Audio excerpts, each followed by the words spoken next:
Hello again, Lori here from Gathering Time and Grace. I hope this finds everyone well. I'm starting a new journal. I just thought I'd do a quick little video on how far I've got. I'm doing the Pears Cyclopedia. This is the one that I got from Nancy at Wishes and Weeds. Such a cool book. So I've got it gutted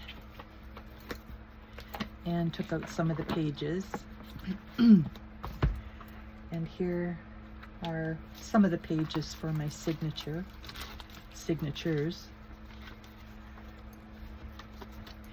So far well, except for the plain paper, it's all books from the 30s.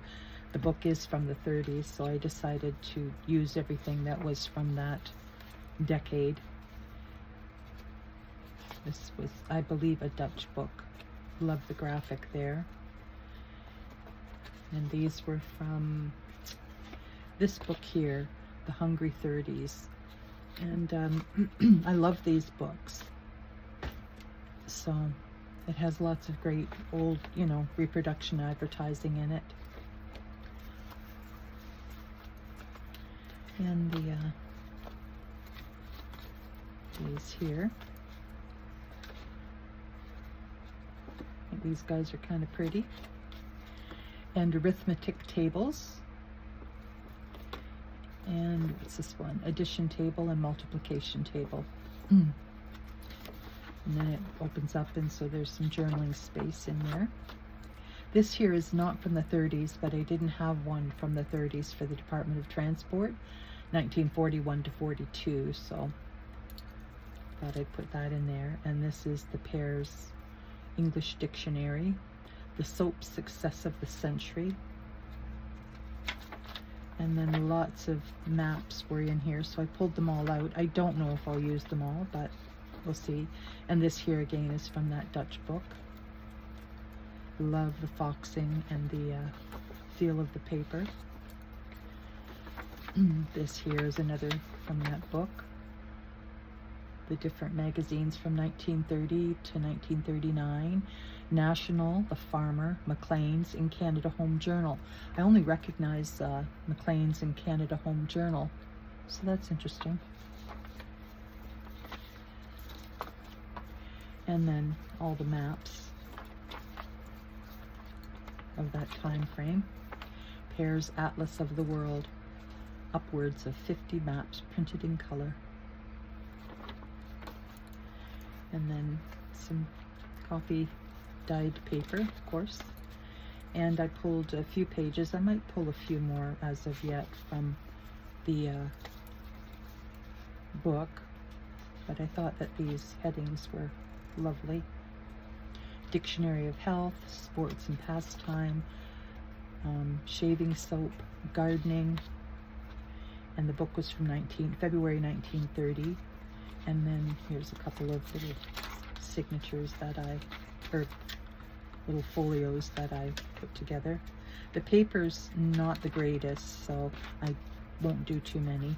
And then I pulled some pages from children's books from the 30s that I had on hand. So it's just kind of a little hodgepodge of whatever I could find in my stash from the 30s. And these pictures were from that Dutch book of the different pretty swan trees. These.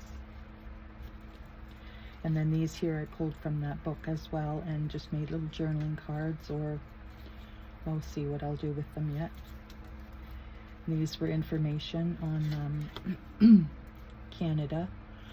In the 30s, of course, was the Depression, so unemployment hits depression high.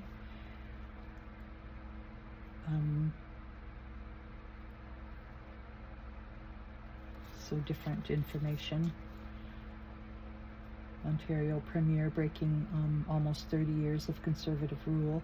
Newfoundland's constitution is suspended and the island reverts to colony status. And the Dion quintuplets, which were born in Callander, Ontario. I can remember my mom telling me she really wanted the Dion quintuplet dolls, and my grandmother refused to buy them because she just thought what had happened to the children was horrific. And 1935, Social Credit Party wins a landslide victory in Alberta. Quebec's Union Nationale Party is formed. Liberal landslide in election returns Mackenzie King as PM. And Francois Amiot wins canoeing gold medal in Berlin. CRBC is renamed Canadian Broadcasting Corporation. BC becomes the first province to legislate medical insurance. And Maurice Duplessis becomes Prime Minister of Quebec. King George V dies and is succeeded by Edward VIII. 1936, Mount Waddington in BC is climbed for the first time. Supreme Court nullifies most of Bennett's New Deal. And reformed bank robber Red Ryan is killed in Sarnia liquor store shootout. Dorothea Palmer is arrested for distributing birth control information in Eastview, Ontario. Relief camp strikers clash with police in Dominion Day riots. Strange contest approaches its climax. 7 Toronto women hope to win Miller's $500,000 10-year Stork Derby. 1933, the Welland Canal opens. Riots erupt as 10,000 unemployed march on the government building in St. John's, Newfoundland. The group of Canadian painters is formed from the remaining group of 7. Federal government establishes work camps under Department of National Defense. 1934, Jimmy McLaren defeats Barney Ross for the world welterweight title. Canadian women, DeWar, Haslam, and Peary take half of the titles in Empire Games swimming. The Bank of Canada, the nation's central bank, is created to manage the monetary system. So those are kind of the timelines for the 30s. Sound familiar? The Liberty magazine.